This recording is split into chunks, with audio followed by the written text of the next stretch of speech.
Buenas tardes.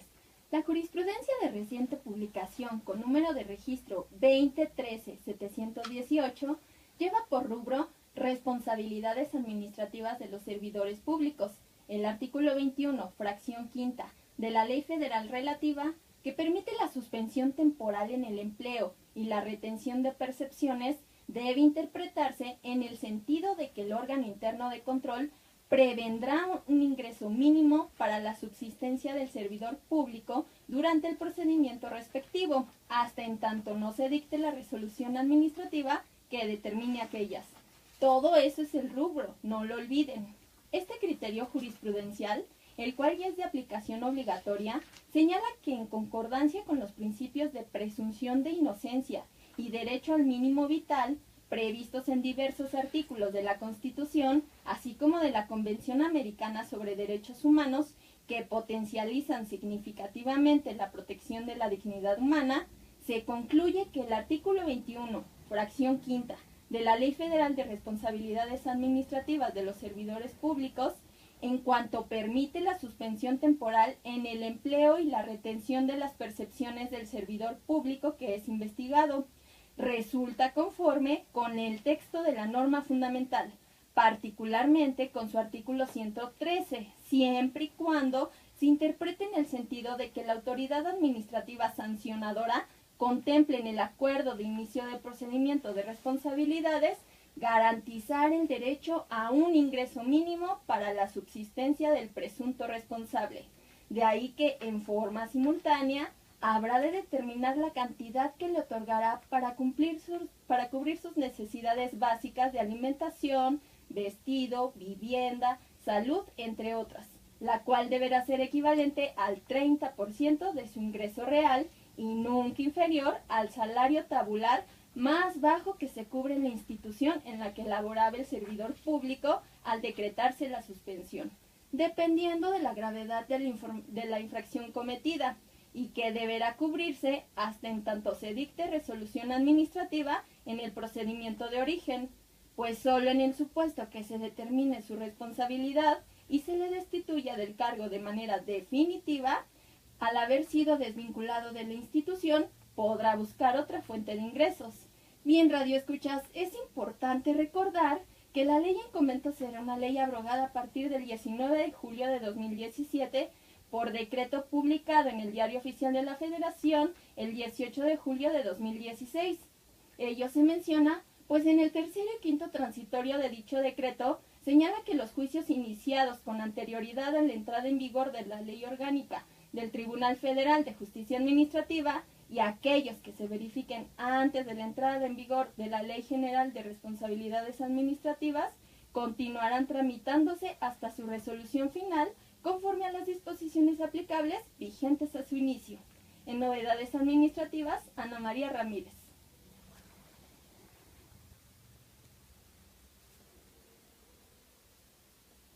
Bien, Radio Escucha, seguimos conversando con nuestro invitado, el maestro Miguel Buitrón Pineda. Maestro, nos quedamos en el análisis de las modalidades del juicio contencioso administrativo. Ya nos hablaba del juicio tradicional, del juicio en línea, en otro momento del juicio sumario, ¿verdad? Platícanos un poquito más sobre estas modalidades. Sí que es un ser vivo, un tribunal, cuando funciona, cuando está como el Tribunal Federal de Justicia Administrativa en una evolución constante, es innegable el hecho de que le busque las formas de cómo abreviar los procesos que muchas de las veces son tan largos por necesidad y que da lugar a que la justicia llegue tardía, y eso no es correcto porque finalmente justicia que es tardía no es justicia. De tal suerte que se ha hecho un juicio, se hizo una reforma que acaba de entrar en vigor y que ya puso a trabajar en el tribunal una serie de novedades, como es el juicio de resolución exclusiva de fondo. El nombre completo del Ese es tema del el programa, tema, sí. El juicio de resolución de exclusivo de fondo tiene por objeto el abreviar y hacer efectivo el principio de expeditez, ese principio de inmediatez al que todos deseamos en todas las contiendas. Aquí lo tratan de abreviar con una serie de modificaciones que en términos generales nos conduce a decir, si el particular tiene confianza, conoce su asunto, el caso es una controversia de fondo, es decir, el litigio tiene por objeto hacer aclaraciones o precisiones sobre de alguno de los elementos del impuesto. Cuando la controversia trate del objeto, del sujeto, de la base gravable, de la época de pago, yo agregaría, o en todo caso de la tasa o tarifa, estamos hablando de los elementos del impuesto y muy alto grado de negocios y de revisiones por parte de la autoridad nos conduce a no estar de acuerdo a la forma de cómo está interpretando las normas que se le aplican a los elementos del impuesto. Entonces se crea este juicio de resolución exclusiva de fondo, en donde también van a ser las salas especializadas que se van a crear a más tardar el 30 de junio de 2017 para efecto de echar a andar este proyecto. Esa resolución exclusiva de fondo debe de provenir del ejercicio de facultades de revisión. ¿Qué significa? Que la autoridad fiscal únicamente es así como se va a conocer el juicio de resolución exclusiva de fondo. Cuando la autoridad fiscal realiza una revisión de gabinete. Esa revisión de gabinete es contribuyente, me vienes a traer a las oficinas del SAT, a las oficinas de la autoridad fiscal, me traes tus documentos y todas las preguntas que te estoy haciendo. Esa es la revisión de gabinete, para después determinar si hay o no liquidación de impuestos. La revisión de visita domiciliaria, ese es otro concepto, que también tiene que provenir la resolución que se va a discutir en el fondo, tiene que provenir necesariamente de una visita domiciliaria. Y finalmente, la resolución o liquidación tiene que provenir de la aplicación o la fiscalización, más que nada, de la revisión electrónica. Tres tipos de fiscalizaciones son las únicas generadoras de liquidaciones que van a poderse llevar al tribunal para analizar el fondo. Yo sostengo que el abogado que realice este tipo de litigios de exclusivos de fondo es un abogado que conoce muy bien su caso, no el cliente.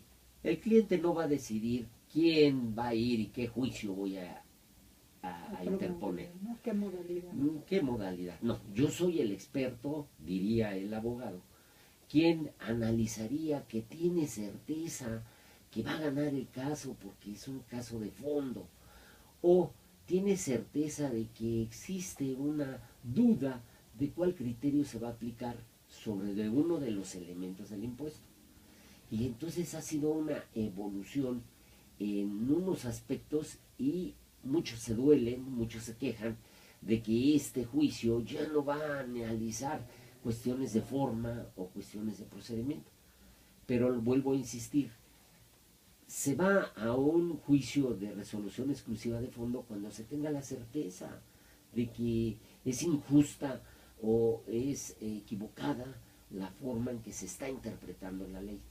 Como la está apreciando la autoridad. Entonces diríamos que las características estarían en que se privilegie el análisis exclusivo del fondo sobre la forma, es decir, no van a entrar al análisis de cuestiones de forma por un lado, y por otro lado también debe de provenir del ejercicio de facultades de comprobación en estos supuestos de revisión de gabinete, de visita domiciliaria y de revisiones electrónicas. Exactamente. ¿Tendríamos ventajas? ¿Tendríamos aquí algunas ventajas, maestro? Yo considero que sí. Y al tiempo, tendríamos una respuesta, pero inmediatas la respuesta sería el que no voy a tener que garantizar el crédito fiscal. Eso es bueno. Eso es bueno porque, digo, el recurso de revocación también establece que mientras se resuelve el recurso, no vamos a garantizar el crédito fiscal. Sin embargo, en este caso de las características de juicio de resolución exclusiva de fondo, da la ventaja para que el particular litigue sin tener que garantizar. Esa es una ventaja. Otra yo la vería en el sentido de que hay inmediatez, hay rapidez. Dice la misma ley, después de que te resuelvan y continúes o tengas duda, vayas al tribunal de amparo, pues ya no vas a poder discutir cuestiones como es forma o incompetencia de la autoridad o algunas otras. ¿Por qué? Porque realmente es de esa característica el abreviar este tipo de procedimientos. Pero sí veo yo una real ventaja. Yo no entiendo cómo es posible que el legislador haya pasado por alto una problemática que tenemos en el juicio contencioso, que es que las pruebas están limitadas para el particular exhibirlas solo exclusivamente las pruebas que ofreció en el procedimiento de fiscalización. Otra es las pruebas que ofreció en el recurso de revocación. Estas cuestiones nos conducen a encontrar una desventaja para el particular, porque el sistema probatorio y estar ante un tribunal como lo es el Tribunal Federal de Justicia Administrativa, es un tribunal maduro, con plenitud, en razón de que ahí, para que conozca la verdad, necesita tener todo tipo de pruebas. Y aquí están limitadas estas pruebas porque definitivamente no hay posibilidad de aportar otras pruebas. Y se va a aportar la prueba pericial, se va a privilegiar la prueba pericial porque no tengo la menor duda de que tratándose de un juicio de fondo, pues tengamos la necesidad de auxiliarnos de peritos en contabilidad fundamentalmente. Y esto va a dar lugar a que haya tres o una sesión de oralidad. El hecho es de que no estamos ante un juicio oral, ni mucho menos. Sin embargo, estamos ante una etapa de juicio de estas características donde hay tres acercamientos de oralidad con los magistrados. Uno de ellos es el de la fijación de la litis. El magistrado instructor está autorizado por la ley para que analice el caso y se percate si es o no efectivamente un juicio de resolución exclusiva de fondo. Si no lo es, lo regresa. Lo regresa que se tramite tradicionalmente. Pero se llama esto la audiencia de fijación de litis. Y él va a fijar la litis. Sin embargo, tienen que estar presentes las partes para que acepten o no si está bien fijada esa litis. ¿Por qué? Porque sí le van a dar intervención a las partes. Hay otra audiencia oral, donde el magistrado cita para que los peritos puedan dar su diagnóstico, darle más claridad al caso. Ya rindieron su dictamen, el magistrado con toda certeza va a decir, no me convence, o tengo necesidad de preguntarles como debe de ser. Un magistrado que hace eso brilla. No es un magistrado que no conozca su materia, brilla porque es una persona que dude y que pregunte, da lugar a que tengamos a un ser vivo que está en atención a su trabajo. Y demuestra que está analizando. Exacto. Entonces va a citar a los peritos y desde luego pueden ir las partes, y lo maravilloso de todo esto es de que no las hicieron a un lado a las partes y ellas pueden también repreguntar a los peritos. Esto es muy bueno. Esto es muy bueno porque abrevia el proceso y ya con los expertos, con los peritos, vamos a tener un juicio rápido y técnico. Y una tercera oralidad característica de este juicio, que no es un juicio oral categórico, no como todos los juicios que están de moda, o la venta de cursos de oralidad, que bueno, que buena falta hacen, pero el tribunal y el juicio de nulidad no es el tema.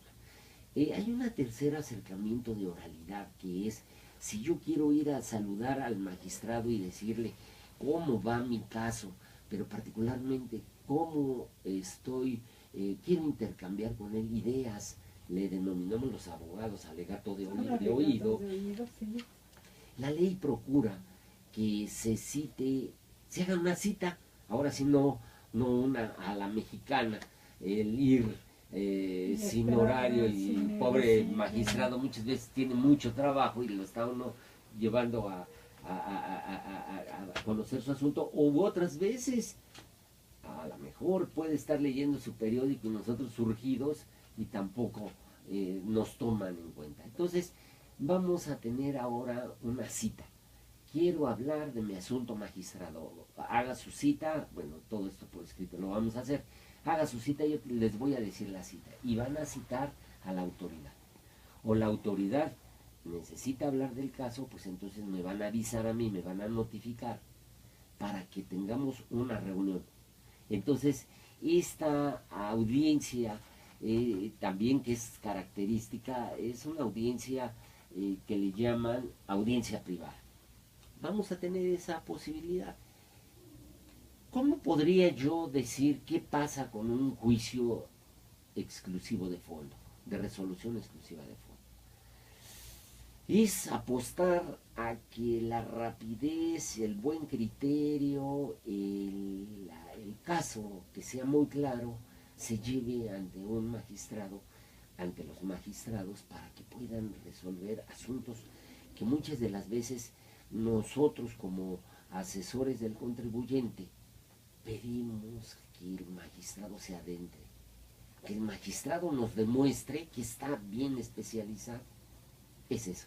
Entonces, es un juicio con muchas características que van a dar buenos resultados. Eso espero yo. Y que están innovando la justicia administrativa en buena medida, ¿no? Porque durante, pues se hablaba de que pues los juicios contenciosos estaban más sobre la forma que sobre el fondo. Entonces, de pronto, el tener una vía para analizar esta categoría de asuntos en donde está la controversia, es en el fondo, pues me parece que es algo novedoso el acercarse un poco a los medios alternativos por la vía de estas tres fases de oralidad que tiene. También le imprimen un sentido novedoso, y como que también se va recogiendo la experiencia, ¿no?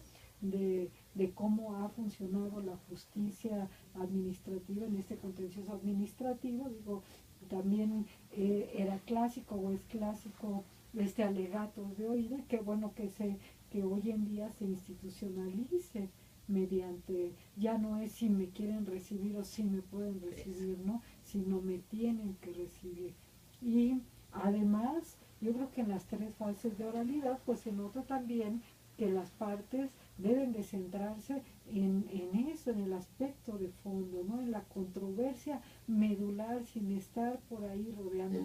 A veces nos pasa que en las demandas, en ocasiones se hacen 20 agravios o conceptos de impugnación, de los cuales sabemos que de fondo son dos y que son muy buenos, ¿sí o no, maestro? Sí, sí es cierto. Creo que sí se privilegia la expeditez. Se privilegia el acercamiento tan necesario que debe de haber entre el juzgador y las partes. Es una cuestión que ya debe de haber hecho, ya debió de haberse acuñado en México, y que merced a esa película movió los cimientos de la administración de justicia, en el sentido de que el juzgador conozca y se adentre a los casos, y es un privilegio para los magistrados que vayan a ser nombrados en estas salas, porque establece la ley que deban de ser magistrados expertos. Y entonces sí va a haber una respuesta calificada del órgano juzgador. ¿Cuántas veces decimos que los buenos magistrados o las buenas salas o los buenos juzgadores son porque tienen muy excelentes secretarios? Y esto va a romper con esa idea. Sí. El hecho es de que el magistrado va a estar avesado en los asuntos que le corresponden. Muy bien, pues muy interesante el tema que estamos analizando. Ya estamos casi por concluir, maestro. ¿Qué le gustaría decirles a nuestros radioescuchas en este contexto de esta nueva modalidad, de invitarlos a que se animen a esta modalidad, o hay que tener toda la sensatez para elegir qué asuntos si van por esa vía y no esperar a que el magistrado instructor pues nos remita a la vía tradicional porque quisimos ensayar el juicio de fondo, ¿verdad? Sí, ciertamente yo recomiendo, porque al final del día yo también lo tengo que hacer, es el hecho de que el asunto que yo proponga de fondo es un asunto que yo conozco, que yo domino y que tiene por objeto abreviar en aras de una buena administración de justicia. Y esto nos va a dar lugar a que podamos, entre más accionar juicios de fondo, más vamos a saber si funciona o no, porque finalmente tenemos una ingrata respuesta de que nuestra materia administrativa y fiscal ha sido invadida por nobles abogados que no conocen la materia, que no conocen el derecho fiscal o el derecho administrativo, o simplemente el procedimiento, ya no el fondo. Se meten a una batalla perdida y eso es lo que engruesa el número de juicios perdidos por los particulares, ya que son una novedad tanto juicio fiscal o administrativo, que da lugar a que no se preparen los abogados. Yo doy una buena idea: prepararse para sí enfrentar un juicio de fondo.